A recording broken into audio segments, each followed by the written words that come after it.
This is to calculate electric field intensity, electric field intensity at any point on the axis of a uniformly charged ring. बेटा एक आपको बेटे ring दिया गया है, इसके एक्सिस पे आपने बेटे जो है इलेक्ट्रिक फील्ड का इंटेंसिटी वर्कआउट करना है। तो लेट अस बेटे try to calculate the same on the axis of a uniformly charged ring. बेटे इमेजिन आपके पास ये बेटे एक यूनिफॉर्मली चार्ज्ड रिंग है और ये कुछ इस तरीके का आपको रिंग दे रखा है और रेडियस ऑफ द रिंग जो है, imagine this radius to be बेटा स्मॉल ए। आप कुछ भी ले सकते हो, आर भी इमेजिन कर सकते हो, इसमें कोई भी जो है बात नहीं कि आप कौन सी चीज लेने, इस केस में रेडियस को क्या इमेजिन करना चाहते हैं। And let us imagine that small x is the distance of this observation point and this observation point is lying on the axis of your uniformly charged ring. बेटे and बेटे dear further more आप imagine कर लीजिए आपका जो ring है इसकी आपने चार्जिंग यूनिफॉर्म कर रखी है, मतलब जो भी चार्ज आपने इसको दिया हुआ है that charge is uniformly distributed over the ring. And further more जैसे हम बेटे इमेजिन किया करते हैं स्मॉल क्यू जो है it is the total charge distributed on the circumference of this ring. बेटा एंड यहाँ पे आपने एक छोटा सा एलिमेंट बेटा ए बी एलिमेंट जो है ये कंसिडर किया।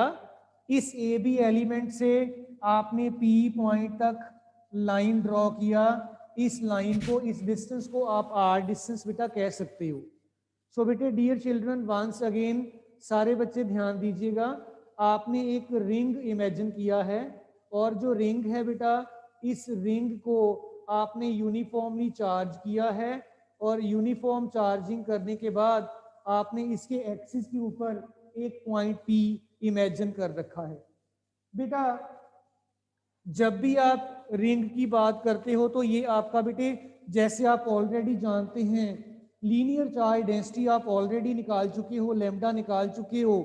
सो लेमडा आपका जो होता है दिस इज इक्वल टू बेटा the charge per unit length.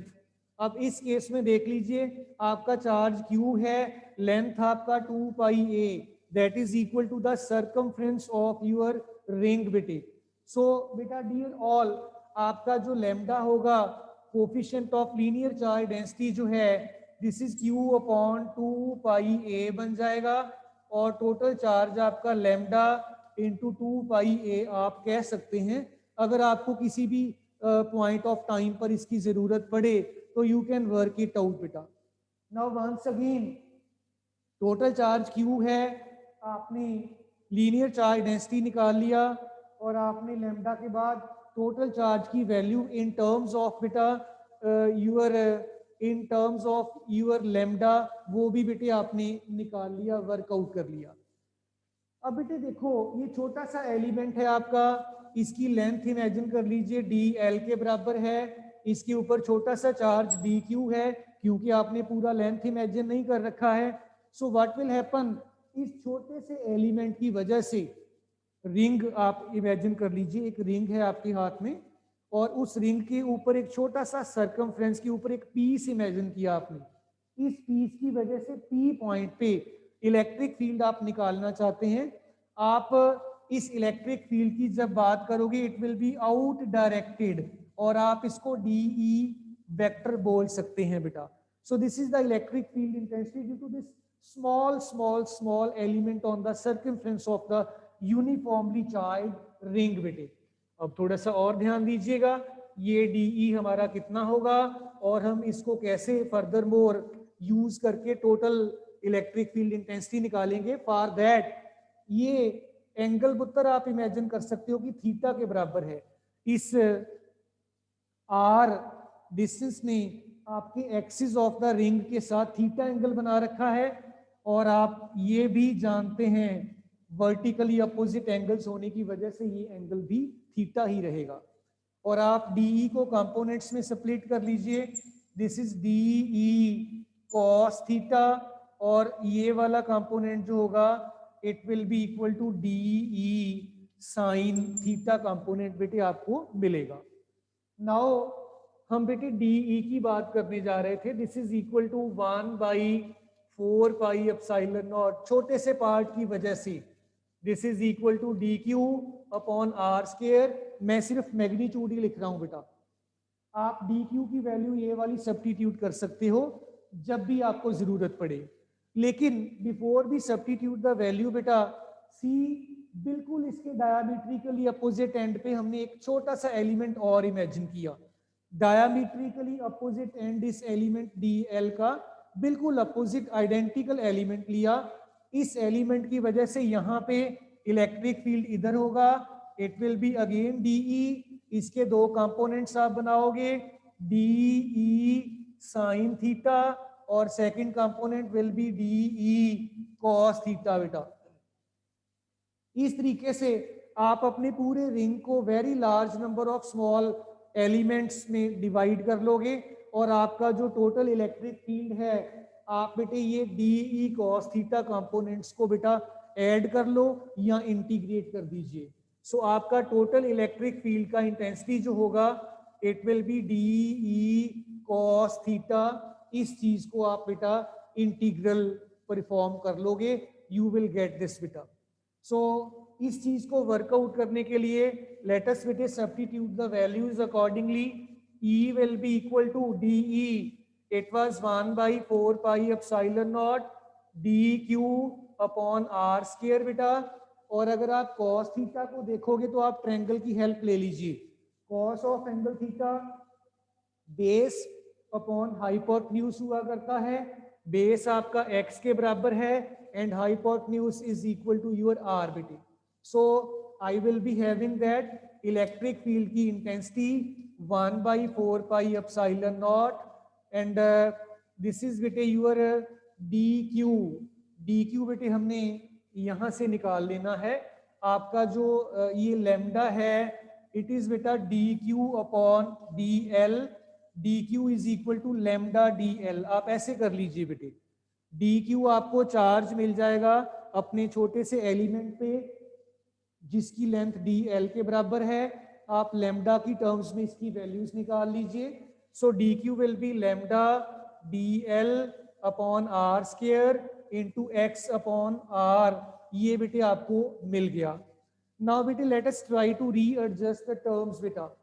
आपका इलेक्ट्रिक फील्ड का इंटेंसिटी जो है lambda can be taken out of the integral on account of being constant बेटा, this is 4 pi epsilon naught and आपके पास इस integral के अंदर बच गई चीज बेटे x डिवाइडेड बाई r का डबल पावर ये है, एक पावर ये बन गया r का cube into d l, it will be there बेटा, ये चीज आपको मिल जाएगी। अब आप इसको बेटा फर्दर मोर इंटीग्रेट कर लो और अपने इस इंटीग्रल को सॉल्व कर लीजिए, आपको टोटल इलेक्ट्रिक फील्ड इंटेंसिटी की वैल्यू मिल जाएगी। आइए फोकस करें वंस अगेन। E जो है ये बन गया बेटा आपके पास lambda by 4 pi epsilon naught integral x upon ये r है आपका बेटा, पाइथागोरस थ्योरम कहता है it is a square plus X square square root, a square plus X square इसका स्क्वायर रूट, इसका सारे का बेटा आप फर्दर मोर क्यूब कर दोगे स्क्वायर रूट, और जब आप स्क्वायर करोगे तो आपके पास बेटे फिर r जो है ये इसकी पावर बेटे r आपका a square plus X square square root था, इसकी पावर बेटे 3 आपको मिल गई, ऐसे आप लिख सकते हो। And this is your D L, ये डी एल आपको एज सच मिला। पावर ये आपका 3/2 हो जाएगा बेटा। जब आप इसको फर्दर मोर सॉल्व करने की कोशिश करेंगे we will be having with us that बेटा इलेक्ट्रिक फील्ड इंटेंसिटी E जो है lambda 4 pi epsilon naught, integral से इसको बाहर आप निकाल लीजिए, बिकॉज आपका जो x है या आपका जो a है, आपने पॉइंट P भी अपना फिक्स कर रखा है, इसको नहीं बदल रहे हो आप, और आपका जो a है ये भी कांस्टेंट है, आप इसको भी नहीं बदल रहे हो, तो you can say that it is x upon a square plus x square power बेटा 3/2, dl का इंटीग्रल आपको बेटे दे देगा 2 पाई a, ये 2 pi a into lambda. Again focus करिएगा, आपने लेमडा कहा था चार्ज पर यूनिट लेंथ पूरे रिंग के लिए, तो क्यू बन गया लेमडा इंटू 2 पाई ए, और आपने इन टर्म्स को लेमडा इंटू 2 पाई ए को क्यू लिख देना है। So you will be having that electric field intensity 1/4 pi epsilon not, this is Q into X upon A square plus X square power बेटे 3/2 आपको मिला। ये आपके पास बेटे इलेक्ट्रिक फील्ड इंटेंसिटी की वैल्यू आ जाती है किसी भी पॉइंट P पर जो आपके यूनिफॉर्मली चार्ज रिंग के एक्सिस पे लाई करता है। दो स्पेशल सिचुएशंस बनती हैं यहाँ पे कि अगर आप ये जो पॉइंट देख रहे हो इसको बहुत ज्यादा दूर ले जाते हो, तो उस केस में आप A को X के कंपैरेटिवली इग्नोर कर सकते हो, और दूसरी बात आप अपने P को उठा के इसके सेंटर पे ले आओ, उस केस में आपका X 0 हो जाएगा बेटे। आइए ये दोनों चीजें बेटे देखें, बट बिफोर दैट बेटा I would like to ask all the students, किसी भी बच्चे को कोई दिक्कत वाली बात तो नहीं बेटा, सारी चीज ये पता चल गई है बेटे? अभय, आदित्य, सुशांत कुछ कहना चाहता है बेटे, यू आर अनम्यूटेड पुत्र। सुशांत सर अगर P पॉइंट अगर बहुत दूर चला गया, मानो इन्फिनिटी पे चला गया, फिर तो उसके ऊपर इलेक्ट्रिक फील्ड 0 नहीं हो जाएगी? आइए मैं ये बात ही कर रहा था, पहले ये कर ही लेते हैं, बाकी बाद में करते हैं, ठीक है जी। सो आइए देखें बेटा, आपका P पॉइंट जो है, टू केसेस विल अराइज बेटा। Case 1, point P is far away. Far away का मतलब ही ये है कि A के कंपैरेटिवली X बहुत दूर चला गया, और उस केस में A कैन बी नेग्लेक्टेड। आप A को छोड़ दीजिए, क्योंकि इमेजिन करिए रिंग है आपका बेटा, रिंग आपका बेटे मान लीजिए जैसे हम अपना रिंग हमारे पास होता ही है डाला हुआ, इसका 2 या 3 सेंटीमीटर रेडियस होगा, ज्यादा से ज्यादा 4 हो जाएगा, और आपका ऑब्जर्वेशन पॉइंट मान लो बेटे 200 सेंटीमीटर या 300 सेंटीमीटर आगे है, तो उस केस में वो 3, 4 या 500 centimetre in comparison to these 4 और 5 सेंटीमीटर बहुत बड़ा नंबर है, तो वी कैन इग्नोर दिस। इसमें पुट करेंगे इलेक्ट्रिक फील्ड की इंटेंसिटी आपको मिली 1/4 पाई एप्सिलॉन नॉट, ए को छोड़ देना है हमने, बाकी सारा कुछ रख लेना है। It will be Q into x divided by x का क्यूब हो गया पुत्र, ये पावर 3 है, ये पावर 1 है। Electric field intensity will be 1/4 pi epsilon not Q upon x का स्क्वायर। बच्चों ये रिजल्ट आपका बेटे जो है पॉइंट चार्ज वाला रिजल्ट बन गया, देख लीजिए, समझ लीजिए एक बार फिर से। इसका मतलब ये हुआ कि अगर आपका ऑब्जर्वेशन पॉइंट बहुत ज्यादा दूर चला जाता है, तो जो आपका रिंग है it will behave like a point charge for that particular given point P, जिसको आप फार अवे कंसिडर कर रहे थे। मैं रिपीट कर रहा हूं बेटा, फिर से देखिए एक बार। जब आप अपने ऑब्जर्वेशन पॉइंट को बहुत ज्यादा दूर ले गए हो, दूर लेके जाने पे आपने A को छोड़ दिया, उस केस में आपका रिंग एक पॉइंट चार्ज की तरह इस ऑब्जर्वेशन पॉइंट के लिए बिहेव करेगा। This is what do we mean over here बेटे। बेटे समझ लग गई बच्चे को? शिवम पुत्र, हाँ जी बेटे शिवम, शिवम आपको अनम्यूट किया है बेटा शिवम। ओके चलिए बेटे आगे चलते हैं फिर। देन सेकंड केस बेटे हमारा था कि हम इस पॉइंट को P को उठाकर यहां से इसके सेंटर पे ले आए। जब आप सेंटर पे ले आओगे, सेकंड केस में तो आपका ऑब्वियसली बेटे x जो है that will become 0. So I will say that बेटा सेकंड केस है मेरे पास case 2 point P at the centre of the ring बेटे. जब आप सेंटर पे ले जाओगे तो x आपका 0 हुआ बेटा, P को शिफ्ट किया सेंटर पे. अगर बेटे x 0 हो गया तो x यहाँ पे मल्टीप्लाई हुआ पड़ा, ये देखिए. इट विल मीन दैट आपका electric field intensity centre of the ring के ऊपर बेटा सीधा ही 0 आ गया. आपको कोई भी ज्यादा इसमें जो है कैलकुलेशंस करने की जरूरत नहीं पड़ी. सो समिंग अप वंस अगेन बेटा, आपके पास एक रिंग है, आपने उसकी यूनिफॉर्म चार्जिंग कर रखी है, टोटल चार्ज उसके ऊपर स्मॉल q के बराबर है, रेडियस आपने a लिया, इसका ऑब्जर्वेशन पॉइंट को x डिस्टेंस पे लिया, और ये सारा आपने एनालिटिकल ट्रीटमेंट करके ये DE cos थीटा कंपोनेंट्स को, यहाँ तो सारे कंपोनेंट्स को इनका समेशन ले लो. अगर समेशन नहीं लेना आप इनको सिंपली इंटीग्रेट कर दीजिए, एंड ऑन इंटीग्रेटिंग दिस हमारे पास ये चीज बन जाएगी. देन आप दोनों स्पेशल केसेस जो हैं इसके इनको वर्कआउट कर सकते हो. सो इन दिस मैनर बेटा हम ये कंप्लीट कर सकते हैं, और आप इलेक्ट्रिक फील्ड की इंटेंसिटी की वैल्यू इस ऑब्जर्वेशन पॉइंट पे, जब आप इसको बहुत ज्यादा दूर ले जाओगे या सेंटर पे लेके आ जाओगे, you can work it out. So I hope it is clear to you all बेटा. मे आई मूव अहेड बेटे now. Aditya, Abhay, Ankit, Preet, Mansi, Mayank, Shivam, Tushar, Varun, Pavan, Rohan, Siya. Very nice to see your comments बेटा, थैंक यू ऑल. सो जैसे हमारे 12th B क्लास के बच्चों ने बेटा already discussion कर लिया हुआ है गॉस थ्योरम का, मैं थोड़ा सा इनका टाइम 2 मिनट का लूंगा, बिकॉज अभी हमारा दूसरे वाला जो सेक्शन है उन्होंने इसको गॉस थ्योरम को आई थिंक हमने नहीं किया है. अच्छा बेटे listen one thing more, Gauss theorem करने से पहले हमारे पास एक टर्म आती है बेटे इलेक्ट्रिक फ्लक्स. आइए थोड़ा सा इसके बारे में भी बेटे बात करके देखें. इलेक्ट्रिक फ्लक्स जो है ये क्या चीज होती है, और इलेक्ट्रिक फ्लक्स को हम बेटे कैसे वर्कआउट कर सकते हैं.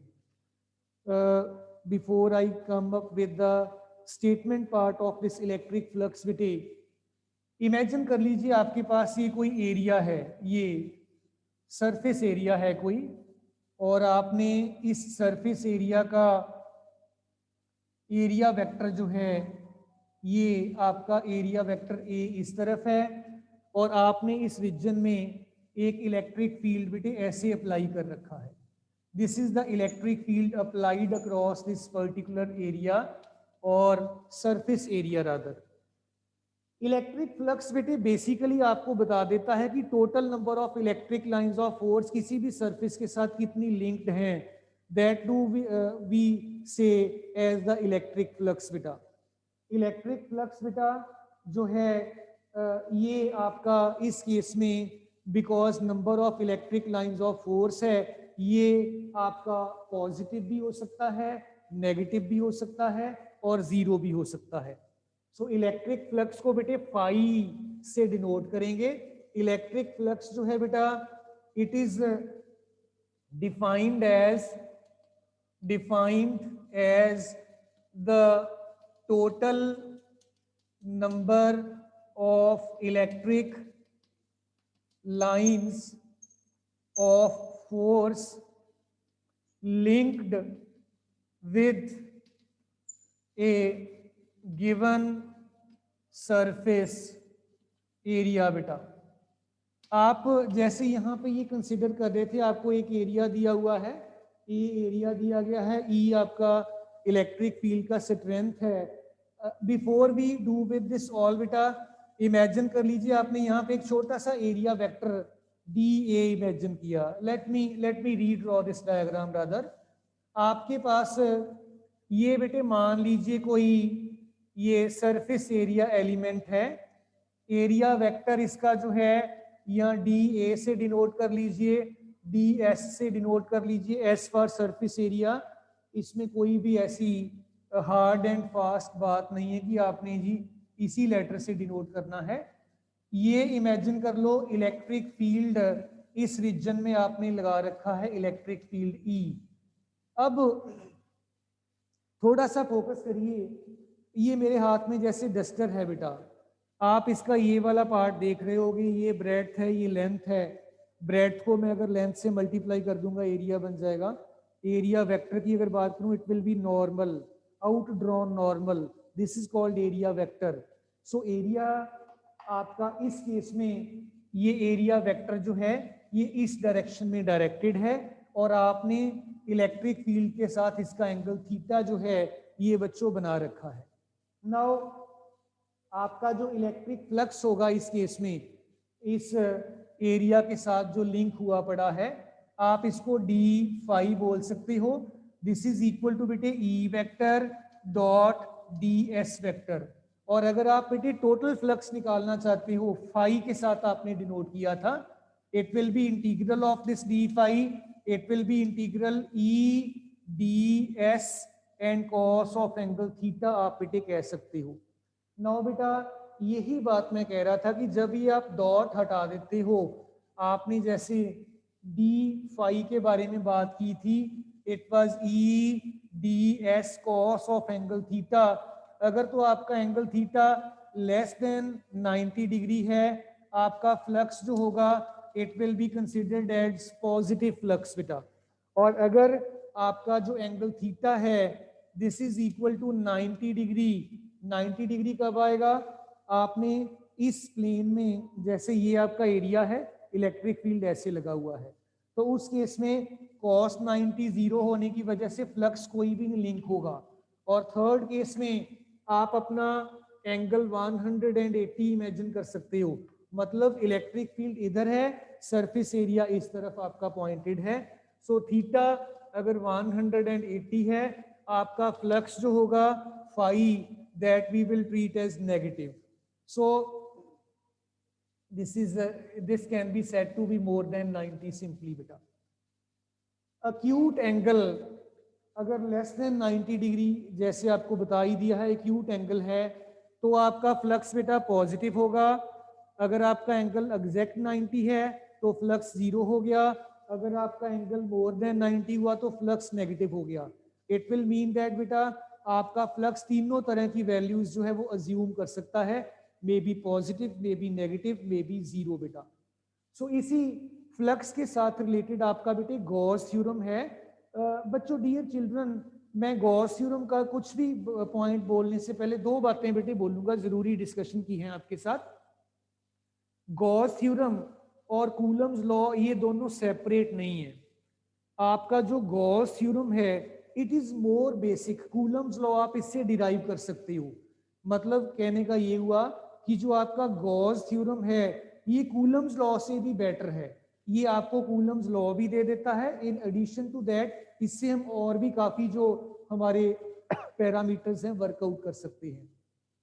सेकेंडली आप गॉस थ्योरम जो है इसके साथ बेटे अपने पॉइंट चार्जेस के साथ साथ चार्ज डिस्ट्रीब्यूशंस की वजह से भी इलेक्ट्रिक फील्ड को निकाल सकते हो। This is the additional point बेटा। सो आइए बेटे मैं ब्रीफली गॉस थ्योरम की बात करके सीधा एप्लीकेशंस के ऊपर आ जाऊंगा बेटा। गॉस थ्योरम है क्या डियर चिल्ड्रन, और कैसे हम बेटे इसको डील करेंगे बेटा, let us have this Gauss theorem बेटा। बेटे गॉस थ्योरम जो है it states that the net electric flux through a given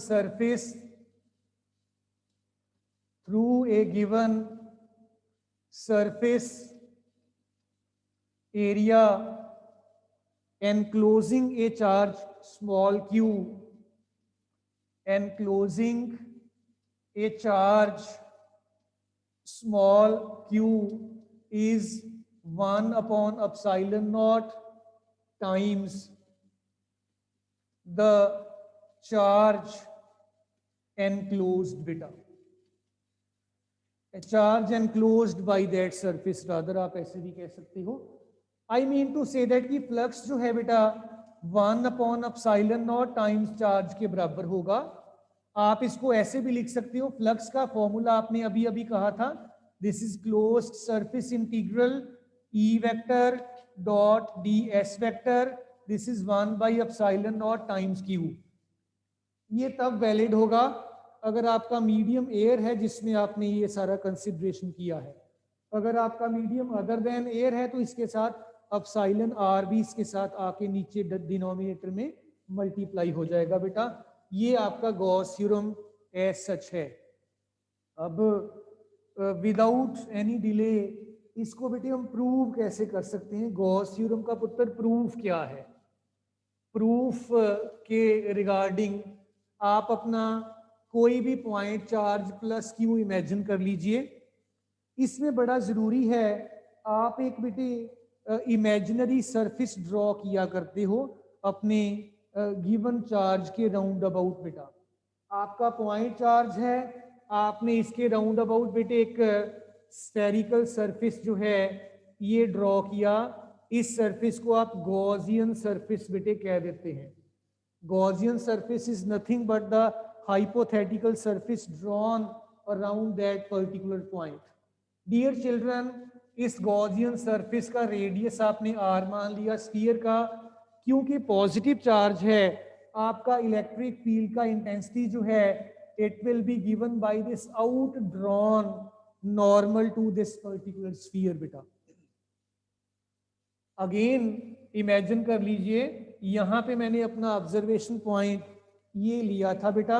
observation point को मैंने एनक्लोज सरफेस पे रखते हुए ये गॉसियन सरफेस ड्रॉ कर दिया रेडियस आर का।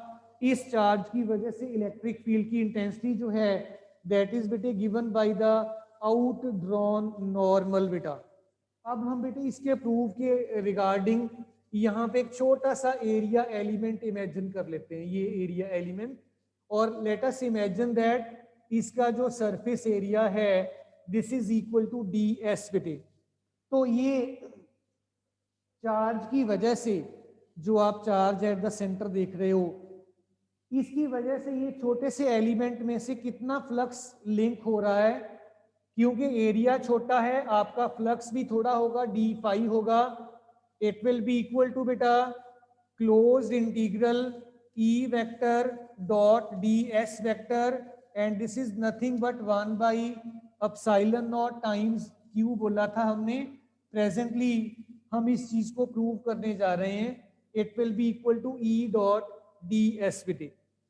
थोड़ा सा और ध्यान दीजिएगा, ये आपका सरफेस इंटीग्रल का साइन है। ई और डी एस दोनों पैरेलल हैं, एरिया वेक्टर और electric field vector. It will be E d s cos 0, it will become beta cos 0 is your unity. It will be closed integral e ds simply in the end. अब बेटे देखो, ये आपका source charge है, ये आपका observation point है at a distance small r. तो आप इस जगह पर इलेक्ट्रिक फील्ड की जो वैल्यू है पी पॉइंट पे अगर ये देखोगे तो आपका बेटे जो है ये फाई, जो कि आप इसको इंटीग्रेट करके निकाल रहे थे, phi it will turn out to be equal to बेटा electric field intensity P point पे that is 1/4πε0 Q upon are square. ये आपका इलेक्ट्रिक फील्ड की इंटेंसिटी का फार्मूला है बेटा, और डी एस आपका साथ में एज सच आ जाएगा क्योंकि हमने इसको इंटीग्रेट करना है। जो भी पैरामीटर्स आपके इंटीग्रल से बाहर एडजस्ट किए जा सकते हैं इनको एडजस्ट करिए। Q कांस्टेंट है 4πε0 एंड R का स्क्वायर है। Integral of this ds will be there बेटा। ds का इंटीग्रल जो है, जब आप स्फेरिकल सरफेस इमेजिन कर रखे हैं, स्फेरिकल सरफेस का इंटीग्रल 4πr स्क्वायर स्फीयर का बेटा जो सरफेस एरिया हुआ करता है, so it will be Q upon 4πε0 into R square multiplied by 4πr square. इसका इंटीग्रल आपने करके लिख दिया 4 pi R square is getting cancelled, और आपका फ्लक्स जो है it is 1 by epsilon naught times the total charge enclosed. यहाँ पे बेटे बड़ा जरूरी हो जाता है, कई बार आपको सिंगल पॉइंट ना देकर बहुत से पॉइंट चार्जेस दे दिए जाते हैं। If you have discrete charges enclosed in some region, इस रिजल्ट को आप मॉडिफाई कर सकते हो। फॉर द डिस्क्रीट चार्जेस आपका जो नेट इलेक्ट्रिक फ्लक्स फाई होगा that will be equal to E vector dot D S vector, that will be 1 by epsilon naught times Q1 plus Q2 plus so on plus Qn। अगर आपका जो surface है इसमें n number of charges enclosed हैं तो बेटा this is Q1 Q2 so on Qn। इस surface के साथ टोटल इलेक्ट्रिक फ्लक्स कितना लिंक होगा, आप सारे चार्जेस को ऐड कर दीजिए कॉरस्पॉन्डिंगली।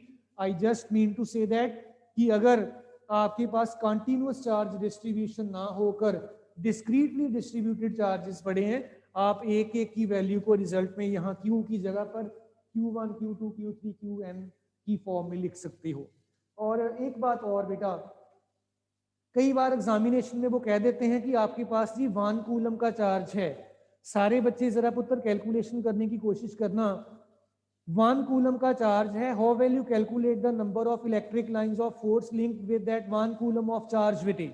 सो आइए देखें, इलेक्ट्रिक चार्ज आपको बेटा 1 कूलम का दे रखा है डियर चिल्ड्रन, और आपको total number of electric lines of force linked with that charge work out करनी है। आइए देखें, कंसंट्रेट करें। चार्ज आपका 1 coulomb, total number of electric lines of force are required.